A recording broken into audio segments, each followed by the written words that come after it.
Guys. All right, I think everything is actually working. This is awesome. Very exciting stuff. Okay, so when you sign on, just let me know, just say hi or comment or something so I know that you're there.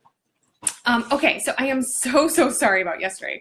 Yesterday just ended up being a little bit of a crazy evening. I took my dog for a walk, and there was this other really aggressive dog that lives in our neighborhood. He kind of lunged at my dog, and then James, who was my dog, kind of took off, and then I fell and I hurt my knee, and I still had a bunch of stuff to do, and it was just kind of a messed up evening, and I spent a lot of it with ice on my knee, but it's feeling better today, and this is a better space to be in to talk about two topics now. So tonight we're going to talk about what we were supposed to talk about last night, which was grounding techniques, and then self-care is the next thing that I want to talk about.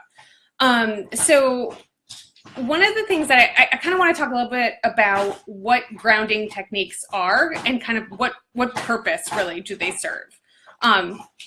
So part of it is the idea of helping you to not get overwhelmed by energy and to not be reactive. So that's part of the reason why you would engage in a practice of doing grounding techniques.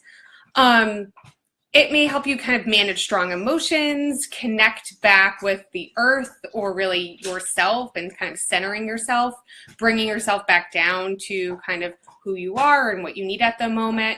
When you're sort of feeling disconnected from your body, kind of spacey.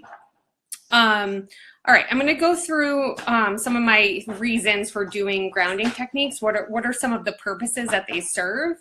And some of the most important things involve really bringing you back to the present moment, and particularly when you're feeling sort of disconnected from your body.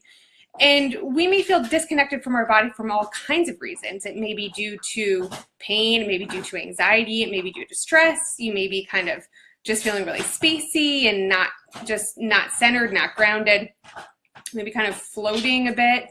However, when we're feeling that way, due to kind of what we're talking about this week, which is really about other people kind of draining our energy or feeling maybe sort of off kilter or sucked into someone else's world and sucked into their emotions and their drama and their reality, grounding techniques can be helpful to kind of bring you back into the present moment, reconnecting with you and in the present moment. So definitely helpful for those situations. Bringing you back into your own body if you feel like you're kind of getting carried away with someone else's energy. You're just sort of all on the roller coaster ride with them and maybe really disconnected from yourself. So it's important to bring you back to the present moment and bring you back into your body, right? It's helping you reconnect with your body. It's helpful to ground and really orient your attention back to you, to refocus your attention on who you are and center yourself when you're feeling unbalanced. So that's kind of mainly reasons why people might do grounding techniques. So they come in all different sort of flavors, right? There's lots of different ways you can do grounding techniques. One of my favorites, because it's simple and it's quick, it's something I try to do every day if I can remember, is to close your eyes if you're comfortable with doing that, if you want to, and imagine in your mind's eye, right, really create a rich picture in your mind of imagining tree roots growing from your feet or whatever part of you is touching the earth, but in this case, usually it's feet. So imagining tree roots growing from your feet into the ground and sort of weaving their way deep into the earth. That's it. It's just imagery, right? It's that mental imagery. But as you're doing that, you're sort of focusing with the intention of bringing yourself in connection with the earth, in connection with the present moment, back into centering yourself, taking a deep breath and sort of reconnecting with yourself and the current moment, and rooting yourself into the ground almost with the imagery of tree roots so that you're not sort of swept away in the storm of someone else's emotions or someone else's negativity that they're throwing at you, or a super stressful situation, right? Where you're kind of rooted into something. I'm a really big imagery person. I love imagining different things. It's easy for me to visualize things. So a lot of the techniques that I tend to share are visual in nature, just because that's something that really resonates with me. So if that's not for you, then we can talk about other ways to do grounding. But for me, that's something that's really helpful. Some of the other things that can be helpful that I've seen people do are really, for grounding techniques at least, is connecting with the part of your body that's touching the chair. Are your arms touching the arms of the chair? Is your body and thighs touching the seat of the chair? Are you feeling supported by something? But really pulling you back into your body if you're sort of feeling disconnected. Some people, from kind of a mindfulness perspective, look at things where you're looking around the room and you're trying to identify something that you see, something that you hear, something that you smell, something that's in your space, finding something red, finding something orange, right? But giving yourself sort of a task to do, identifying something that you're hearing or you're seeing or you're touching.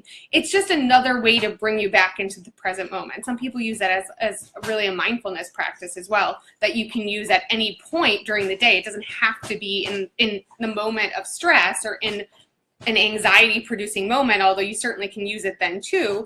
But you can use it just daily, just as a way to keep yourself rooted, to keep yourself in a place where you're less reactive.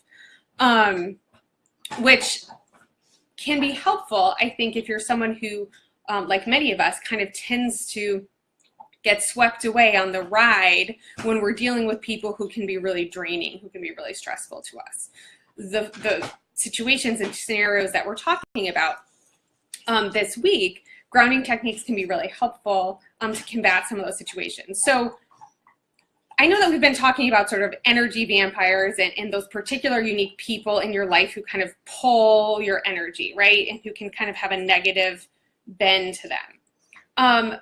But it can also be draining just to be in social situations, right? For some of us, we can be sort of drained by spending a lot of time in social situations where maybe we're doing a lot of small talk or we're talking to a lot of people that we don't know very well, and we kind of feel like we need to be in a place where we're being like happy and positive and making a lot of chit chat. And in some ways, right, that can be fine and great, and even for an introverted empathic person, right? But when you're not getting enough recovery time from that, and you're not actually spending time alone or doing whatever it is that's restorative to you, those social situations, especially a lot of them, can really add up and be draining, physically draining. So that also goes into what we're talking about, is that this kind of draining, exhausted, fatigued feeling that comes with not only being with people who drain your energy, but just being in social situations where there's a lot of people around, and there's just sort of a lot of people around you where either maybe you're picking up on their energy, or it's just sort of draining to be in those social situations without enough time for something that is restorative to you.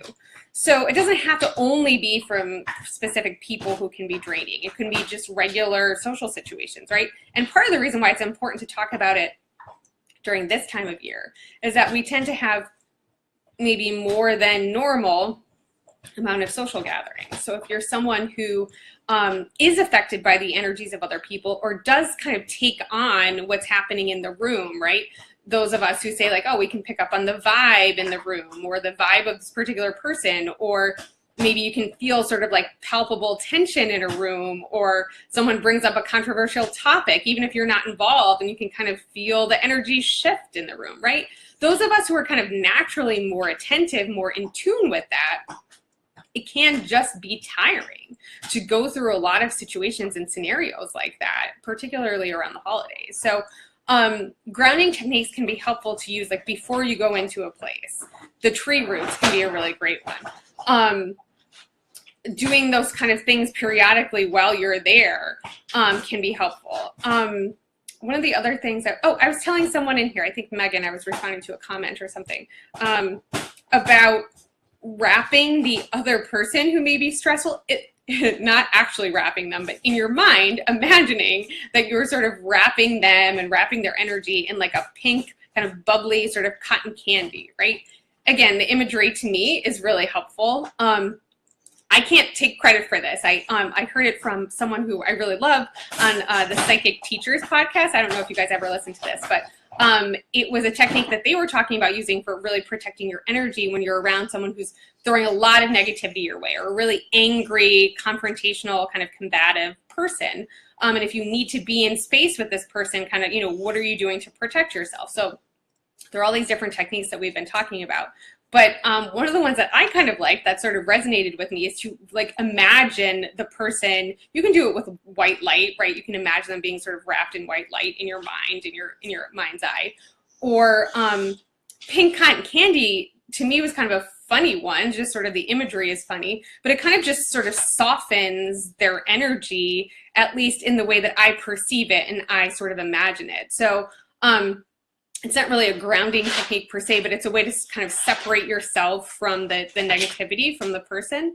I keep one in my office at work, but if for those of you who are interested in crystals and those kinds of things, I've just sort of started learning a little bit more about them.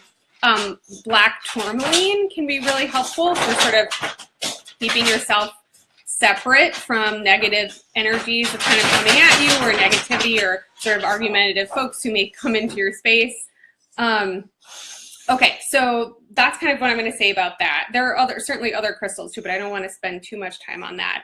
But if you're interested, I can do a video on it if you're interested, or post more about it. In terms of self-care, one of the things that I want to really hit home is that when we get busy, James, no. Sorry, my dog was scratching himself and he has a rash and I don't want him to scratch it. One of the things that happens is that when we get really busy, right, what is one of the first things to go? Us taking care of ourselves. A meditation practice if we have it, a yoga practice if we have it, going to work out, spending time with friends who are restorative to us, just going for a walk, maybe cooking if that's something that's restorative to you.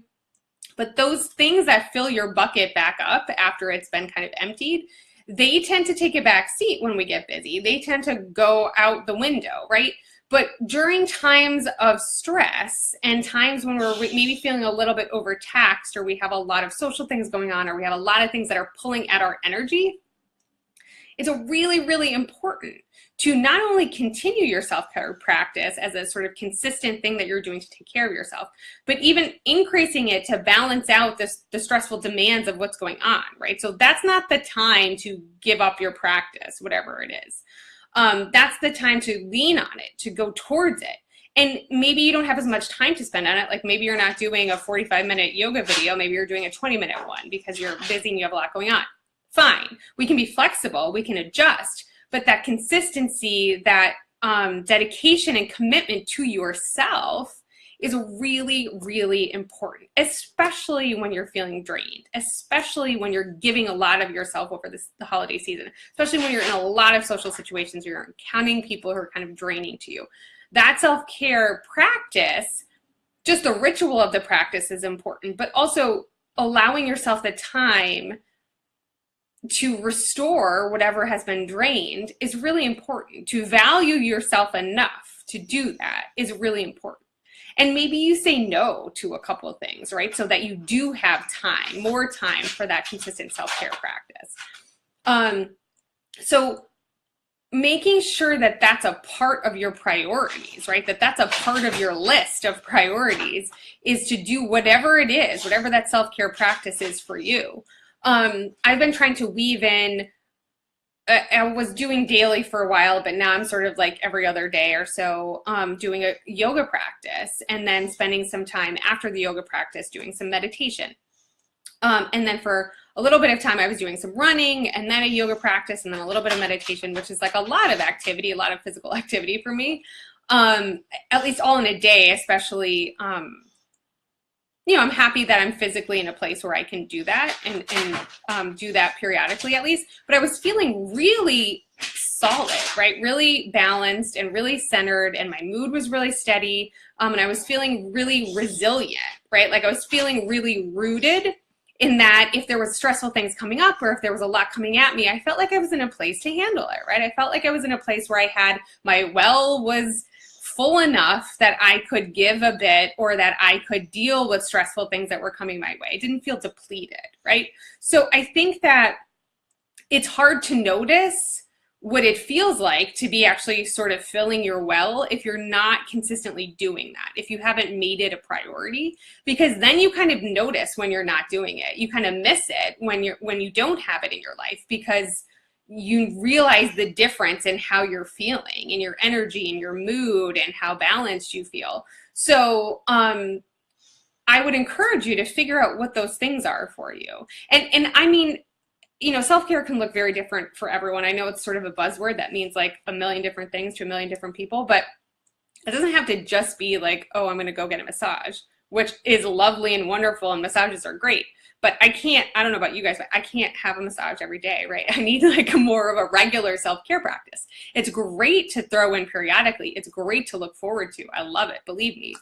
But doing something that I can do every day as part of like my practice of taking care of myself are more things in line with yoga or meditation, or really just sitting quietly for a little bit, just getting some space where I can like be quiet for a minute. Is really nice for me. That's restorative for me. Even just reading a little bit can be really restorative. So those things for me can be really, really helpful. Making sure I'm feeding myself well, like eating healthy foods and consistently eating healthy foods. Like, to me, that's a practice of self-care, is to choose the food, cook the food, eat it. It's not necessarily, the act of it is not necessarily restorative. Like grocery shopping is not restorative to me, right? Like that's not something that's filling up my bucket. But the end result is, right? Fueling myself with healthy food is a practice of self-care. Like that end result is. So, you know, taking the time to sit every night and actually sit and eat food instead of like grabbing little things as I'm running around is another way to sort of practice self-care, to kind of value yourself and value that ritual, that dedication. It's really a discipline in a way. I sort of think of self-care as like a discipline. Maybe that sounds a little like a way to make it type A, which I'm not trying to do. But to me, like engaging in a regular self-care practice that I've discovered what's restorative to me. I know what my body needs, and I know when I'm pushing it too far. That to me, it's a discipline to stay on that. I don't really see it as much as a luxury and something that can fall by the wayside when I get busy, or like, oh, I'm super stressed, I have a lot going on, so like I'm just gonna eat like crap, not sleep, and never work out. Like doesn't work for me, right? Like I feel crappy really quickly with that. Like that does not work. So to me, some of those self-care practices are my way to stay healthy. They're my way to kind of keep my bucket full, so to speak. So I have enough energy to go do the things that I want to do. So I'm keeping myself feeling well. I like how I feel when I'm engaging those in my self-care practices, but it's a discipline, right? It's this like valuing yourself enough to invest the time in yourself regularly and consistently, no matter what else is happening in your life. I don't care if you're super stressed. I don't care if you're super busy. Maybe the practice has to look slightly different, but committing to yourself so that it's always there in some way, whatever that looks like to you, whatever that means to you, it doesn't have to be unreasonable, right? Like I'm not saying, yeah, you should go like do yoga for 2.5 hours every day. Like if that's not reasonable for your life, if you can, awesome, right? But if that's not reasonable for your life, I'm not saying do that, right? I'm not saying put a square peg into a round hole, but figure out the things that are restorative to you. Figure out the times that you can do them and commit to doing them, right? And notice the difference. Notice how you feel and when you're feeling different and how you're feeling different. You're even welcome to like journal about it. Talk about it, identify it, really pay attention to what feels right, what feels different, so that you know that you're getting some benefit out of it. If it's something that you hate doing, if you're dreading it, if you're like, hey, my self-care restorative thing is like, I'm gonna go do this thing I hate, but I feel like I should do it. Please don't do that. That is not restorative. That is not helpful. That is not going to get you closer to how you want to feel, in my personal opinion. So pick something that is truly restorative to you. If you're not sure what those things are, figure them out. Try a bunch of different things, kind of see how it goes. Okay, so I think that that is all that I want to say about that. I was thinking about doing periodic like guided meditations in here. Is that something that you guys would be interested in? At any point, like just write a comment, or even if you're watching this video like tomorrow or later or something, like just leave me a comment that's like, yes, I would love to do some guided imagery, some meditation practices in here, because I can just hop on and do a quick video sometimes for meditation.